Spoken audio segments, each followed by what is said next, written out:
बिस्मिल्लाहिर्रहमानिर्रहीम। अस्सलाम वालेकुम स्टूडेंट्स। तो क्वेश्चन नंबर 5 हमने करना है जी। ये देखिएगा, the mid point of side of A triangle, और ये मिड पॉइंट शो कर रहा है साइडों के। Find coordinates of the triangle.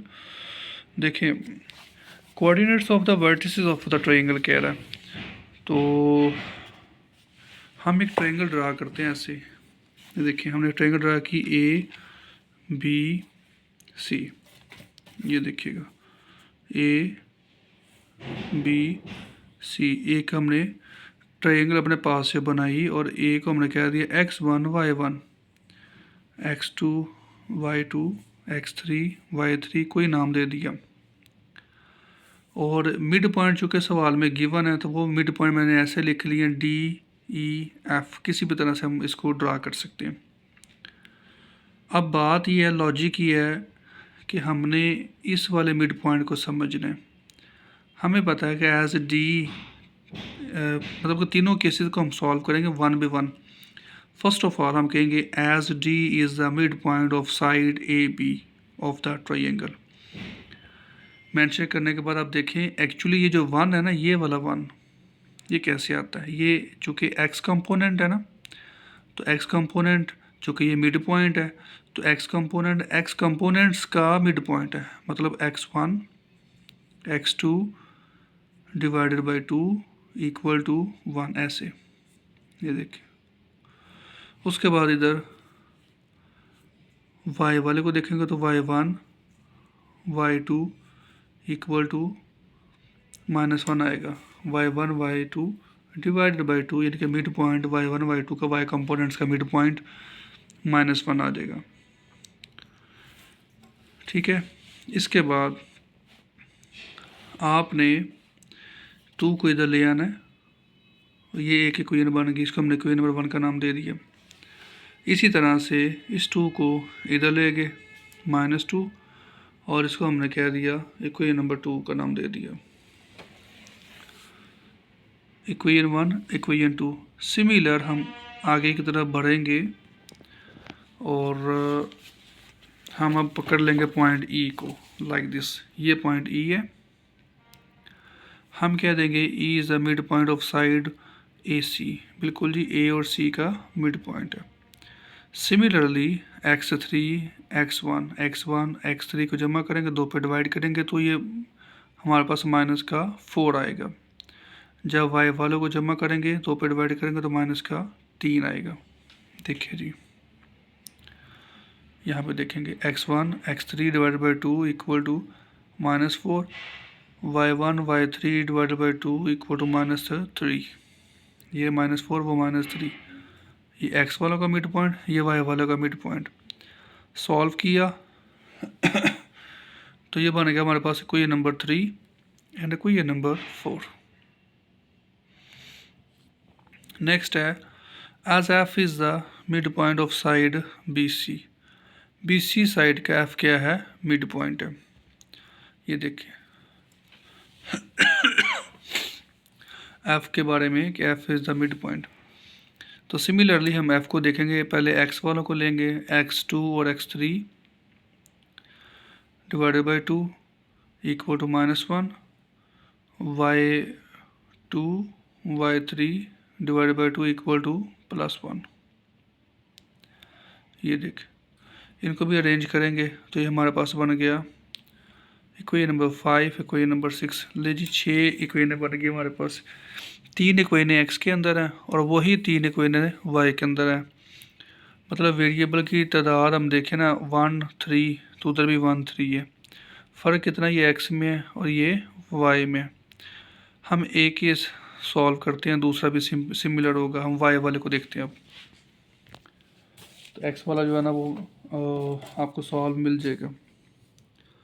अब y वाले को समझे तो यहाँ पे देखें, पहली इक्वेशन में वेरिएबल को देखना हमने कि y1 है y2 है, और इसको अंडरस्टैंड करने की कोशिश करें। ये भी y1 है y3 है। मतलब मैं इन दोनों को अगर माइनस कर दूँ ना, तो y1 कैंसिल हो जाएगा दोनों में से।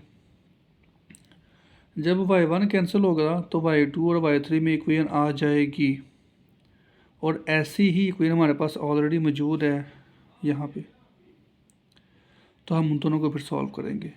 मसलन हम स्टार्ट करते हैं, हम कहते हैं सॉल्व 2 एंड 4। हमने 2 को लिखा y1 y2 -2 और 4 को लिखेंगे अब y1 y3 -6 minus minus plus y2 y3, तो यह आ जाएगा 4। ये देखिए जी, ये y2 y3 में हम चले गए, जबकि y2 y3 वाली एक इक्वेशन हमारे पास पहले ही पड़ी हुई है, इक्वेशन नंबर 6। तो ये जो इक्वेशन आई है ना, इसको हम नाम दे लेते हैं 6 डैश का, 6 डैश का नाम दे लेते हैं, ठीक है। फिर हम क्या करते हैं, हम इन दोनों इक्वेशनों को सॉल्व करते हैं। हम कहते हैं जी सॉल्व किया, सॉल्व इक्वेशन 6 एंड 6 डैश। हमने 6 और 6 डैश को सॉल्व करना, तो उसकी वैल्यू हम पुट करेंगे। हमारे पास 6 dash y2 plus y3 equal to 2 है, और जो 6 डैश हमने बनाई है वो है y2 minus y3 equal to 4। ये दो इक्वेशन आ गई, इधर आ जाते हैं अब हम। ये दो इक्वेशन आ गई है जी, इसको हमने सॉल्व करना है। तो क्या करेंगे, इनको हम ऐड कर देंगे। ऐड करेंगे तो ये कैंसिल, सो 2y2 4 और 2 6, y2 आ जाएगा 2 3 6, ये आ गया। अब इसको हम किसी एक में पुट करते हैं, मतलब पुट इन 6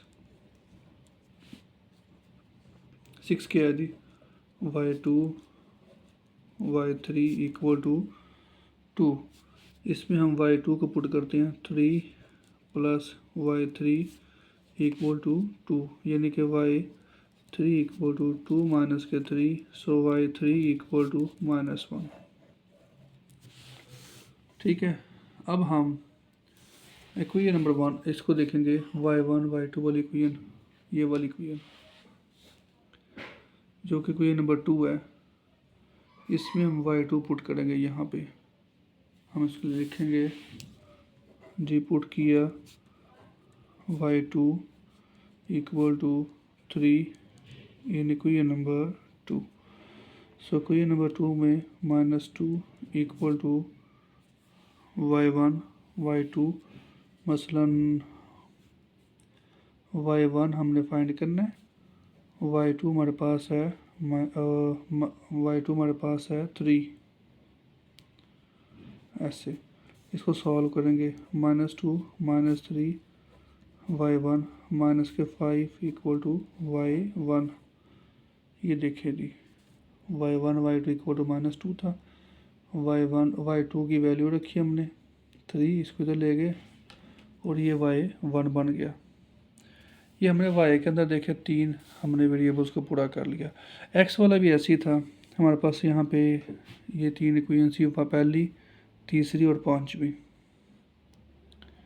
हमने x1 x3 को माइनस करना दोनों को, देखिए हमने माइनस किया होगा यहाँ पे। तो हमारे पास जो इक्वेशन है इसको 5 डैश का नाम दे दिया, बल्कि 5 वाली हमारे पास ये थी।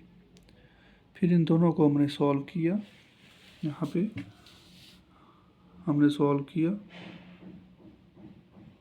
दोनों को, तो x2 आ गया। x2 को हमने पुट किया 5 में, सिंपलीफाई 5 वाली ये इक्वेशन है, इसको सिंपलीफाई किया तो x3 आ गया।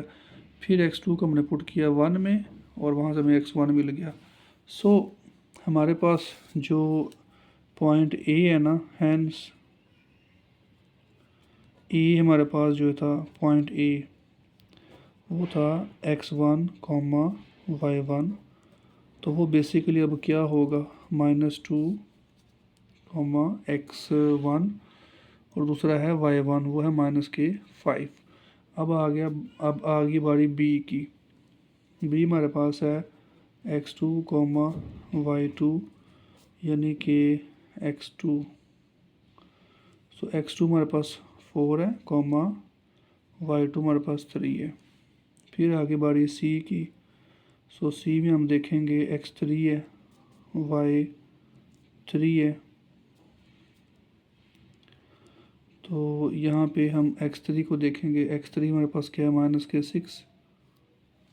-6 कॉमा y3 हमारे पास -1 है। तो ये सवाल पूरा देख सकते हैं। अब मैं आपको पूरा सवाल कंप्लीट दिखाता हूँ एक ही वीडियो के अंदर। ये देखिए एक ही स्क्रीन के अंदर। ठीक है, हमारे पास मिड पॉइंट थे, हमने vertices A B C find करने थे, वो हमने फर्जी नाम रखे और वो हमने कैसे कैलकुलेट किया आपके सामने। ये है जी सवाल। ठीक है जी, अपना ख्याल रखिएगा जी। अल्लाह हाफिज़।